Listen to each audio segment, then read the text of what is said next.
Hey everybody, I just want to start this by saying these stories are going to be a little different than usual. Most of the time I don't read stories from subscribers. Most of my stories come from me finding people on the internet with stories to tell. But all these stories here are from subscribers, they're unedited, and this is my way of saying thank you for supporting my channel. Enjoy!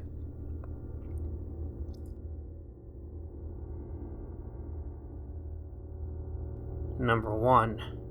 Graveyards. I like graveyards. I live next to one, actually. It's not gated off or anything. It's just a graveyard that sits on the side of the neighborhood that I live in. It is an older graveyard. It doesn't have any lights in it.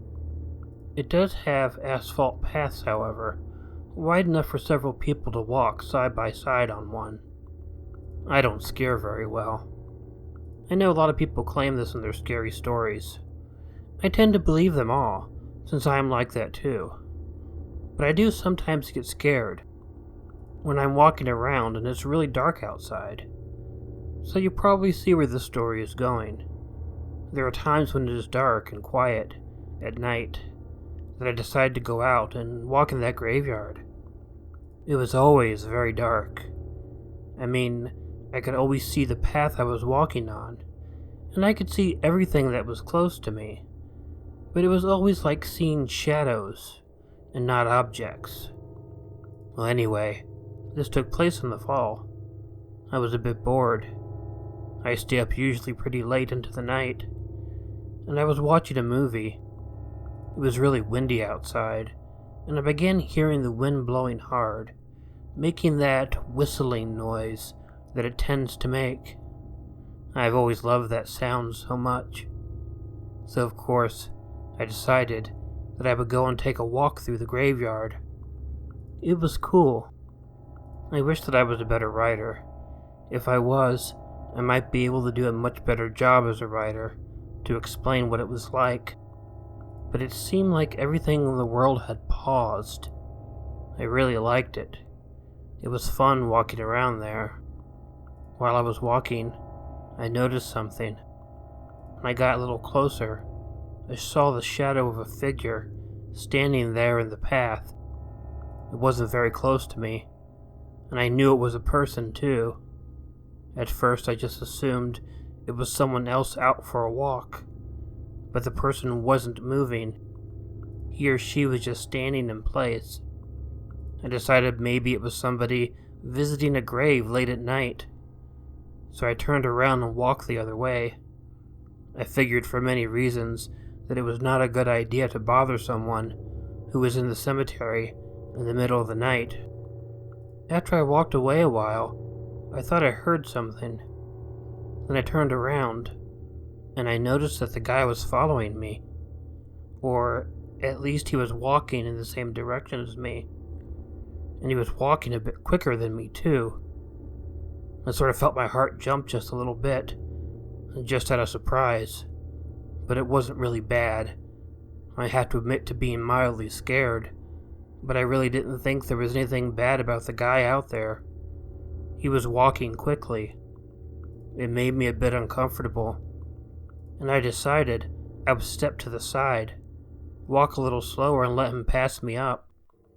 It took a few moments, but yeah, he eventually caught up to me. And as he passed me, something hard touched my shoulder, and I realized he had tapped me with the flat side of a knife blade. And I almost didn't hear what he said to me, but I did. Get out now, if you know what's best for you. And then he turned around and walked back in the direction that he had come from, and I was shocked. It was such a strange exchange. He didn't hurt me, but he just did a very frightening thing instead. I was sitting there wondering, and I wasn't sure what I should do, but I guess it quickly became obvious. Get out of the damn cemetery. So I left. I went home quickly. The following day, since I was curious to see what he was doing in the graveyard, I went back and searched the area that he was in. I didn't see any signs of anything, so I have no idea to this day what he was doing and why he didn't want me there when he did it.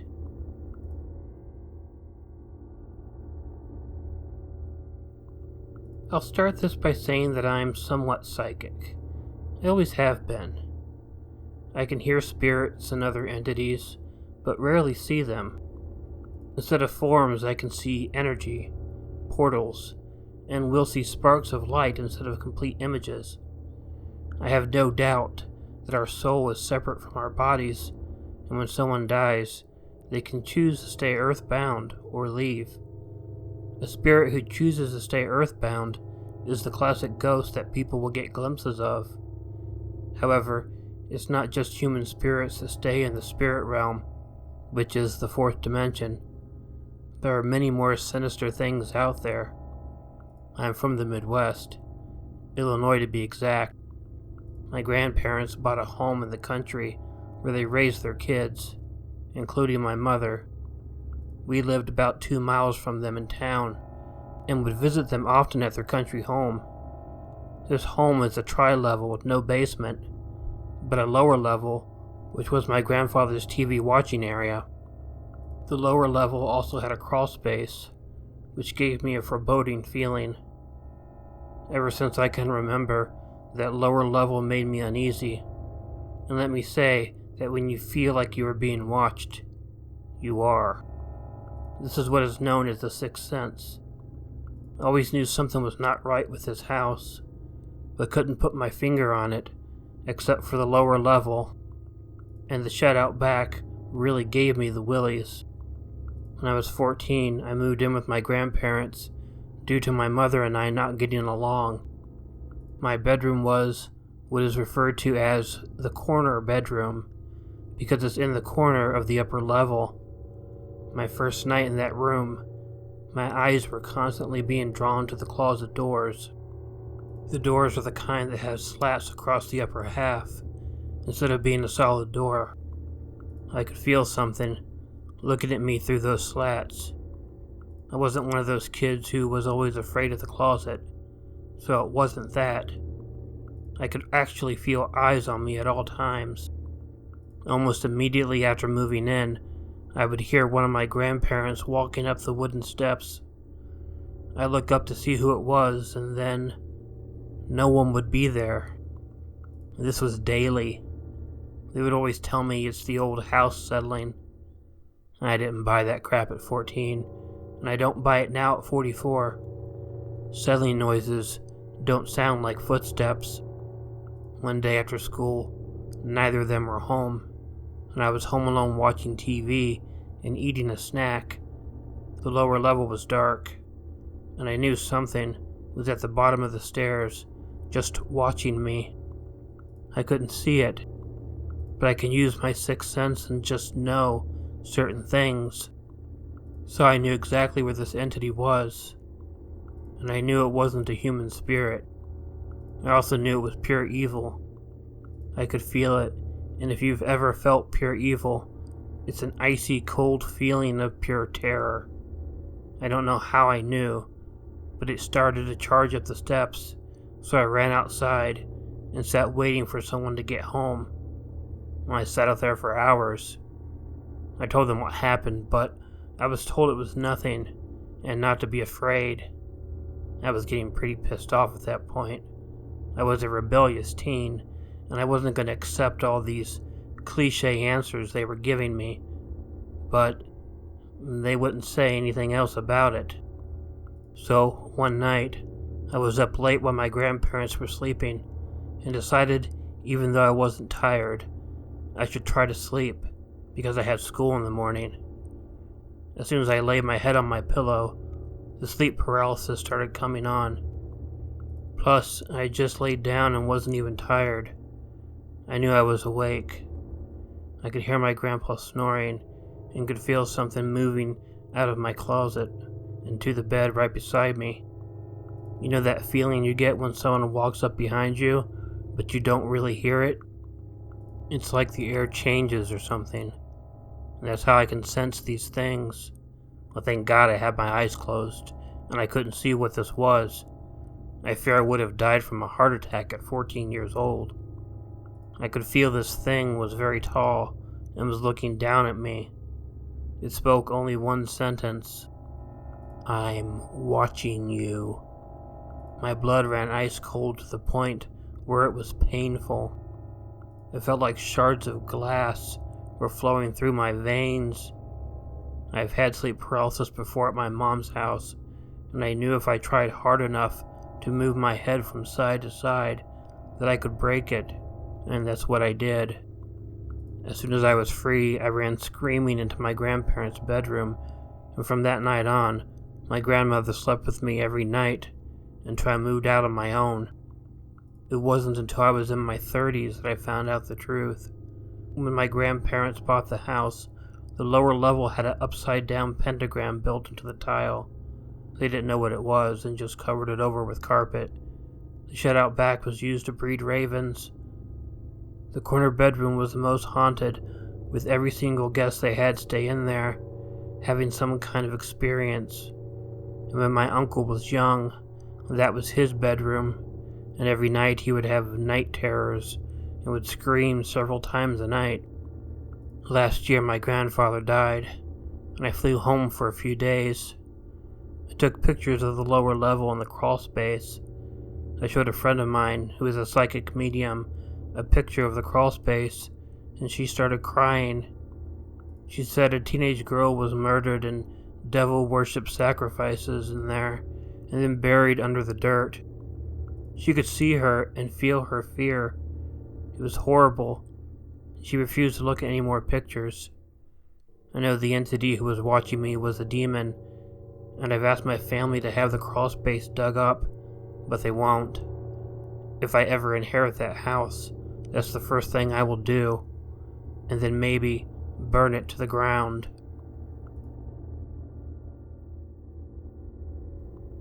Number 3. Hi Killer Orange Cat. I just wanted to start off by saying I'm a huge fan, and I really love your videos. But you probably hear that all the time, so I'll move on to my story. A while back my family and I used to live in this really old house. I was really young, so I don't really remember anything, except for what my family told me. The first night we slept there, the door was swinging back and forth, and they all had nightmares. It sounded like something out of a movie, so everyone had their own fair share of really scary stories while they were at that house. Not to mention my family and I are not superstitious at all, but we started to get really bad luck there, so eventually we moved to a different home. But my dad kept the house for his job, and it stayed vacant for a long time. Occasionally, we would go over there and clean it up a little. So one time, I was in my brother's old bedroom with my sister. We were facing each other and talking, and I felt a hard kick on my leg. So I turned around, but there was nothing there. I told my sister, and we were both really confused and creeped out, obviously. And my sister said my leg kinda jolted forward, as if something had kicked it. And then while we were standing there trying to figure things out, a picture fell off the wall that had been perfectly hanging there for years. Needless to say, my sister and I booked it down the stairs to tell our mom. Supposedly there were a bunch of nuns living in the house, and they all died in the home. Another time, when my sister was really little, she walked by my brother's room and saw a man with long, dark hair standing over my brother and watching him sleep. And then he disappeared. But now that my brother's all grown up, he looks just like the guy that was standing over my brother. My dad is the least superstitious person you may ever meet. He was in the basement, and he turned around and saw a blonde woman with a really scary face standing behind him and glaring. And then she disappeared after he blinked. Once my mom was sleeping, and she woke up and saw my dad playing with my brother in his crib. And she turned around and saw my dad sleeping next to her. The other guy was gone when she turned back around, which we think to be a jinn, which in our culture It's something that was mentioned in the holy books, and people kind of took it out of context.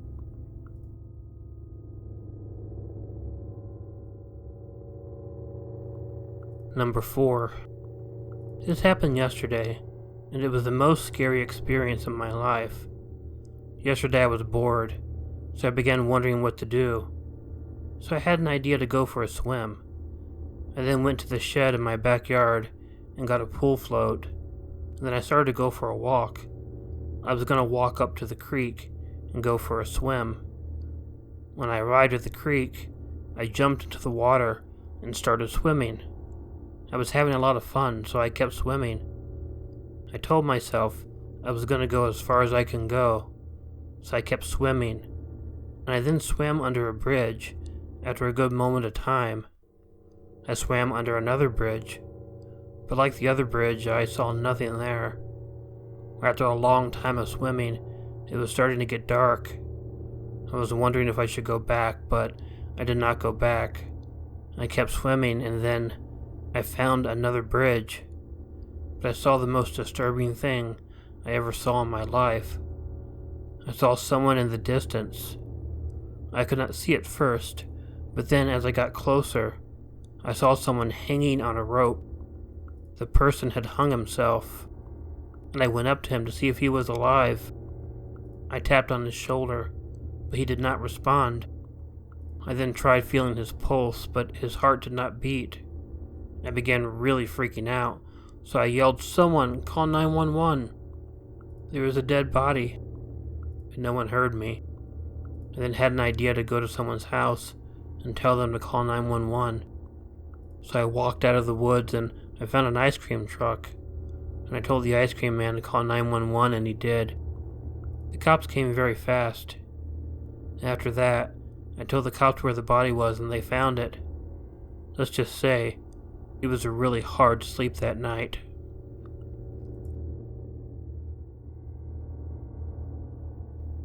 Number 5. This happened when I was in the 9th grade. My church group used to go to a place called Silver Bay every Memorial Day, which is in upstate New York. Silver Bay has several hotel buildings, a gym, activities, an auditorium building, a church building, an ice cream shop, a cafeteria building, and several other buildings. One of the buildings just so happened to be abandoned.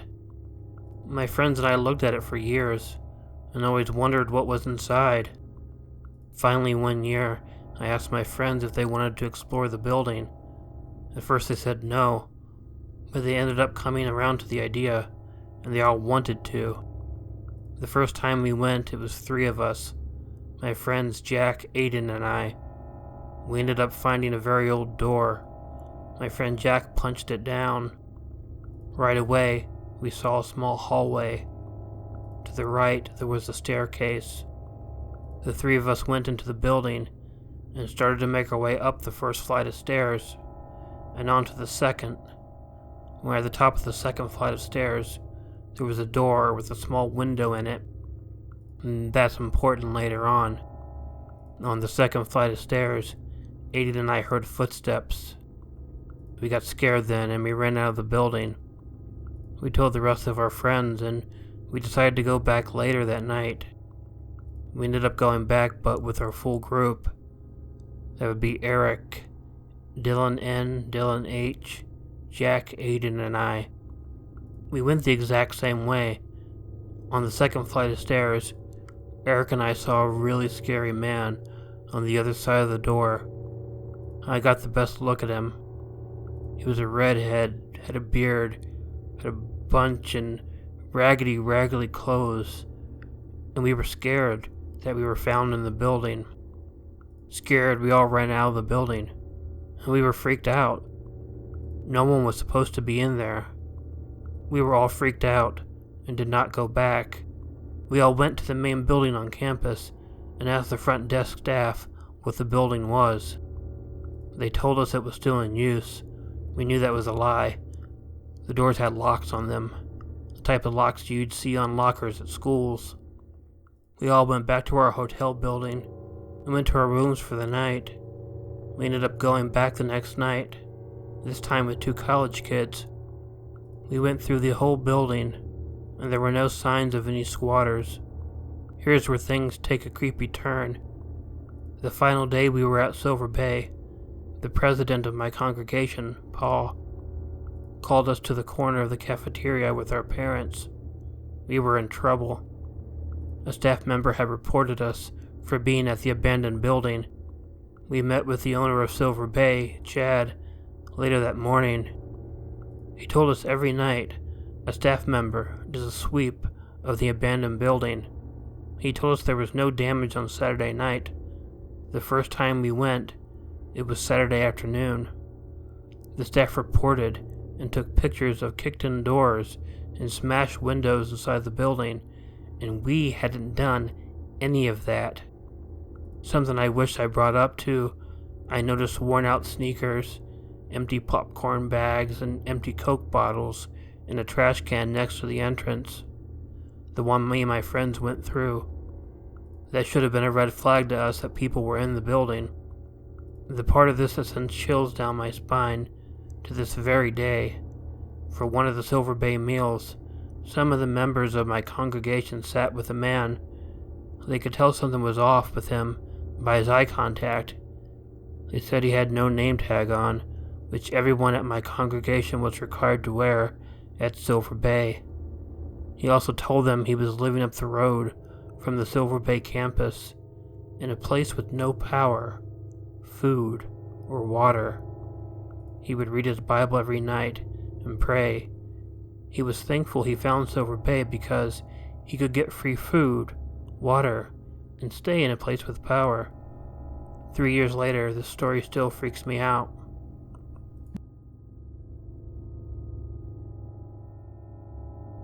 Hey y'all, Killer Orange Cat here. I know these stories are a lot different than the ones I normally read, but as I said, I don't do a lot of subscriber submitted stories, so whenever a subscriber submits a story, I do like to read it, even if it's different than what I normally read, to thank them for listening and taking the time to send it in. I really appreciate everybody who listens to my channel and takes the time to do anything, especially if you send in a story. So for everyone who's done that, I want to thank you very much. There'll be more videos coming out in the next few days, including a collaboration with Mortis Media. Well, if you like this video, please let me know by hitting the like button. If you're not already subscribed to Killer Orange Cat, please feel free to hit the subscribe button and the bell below, or wait for the icon of Ichigo the cat that will appear at the end of this closing. Leave me a comment to let me know what you thought of the video, and consider sharing it with someone you think might enjoy it. If you have an original story you'd like narrated on Killer Orange Cat, please email it to the address included in the description. And as usual, most importantly, don't forget to make sure to check in your closet and check under your bed, 'cause you never know where Killer Orange Cat might be hiding. Good night.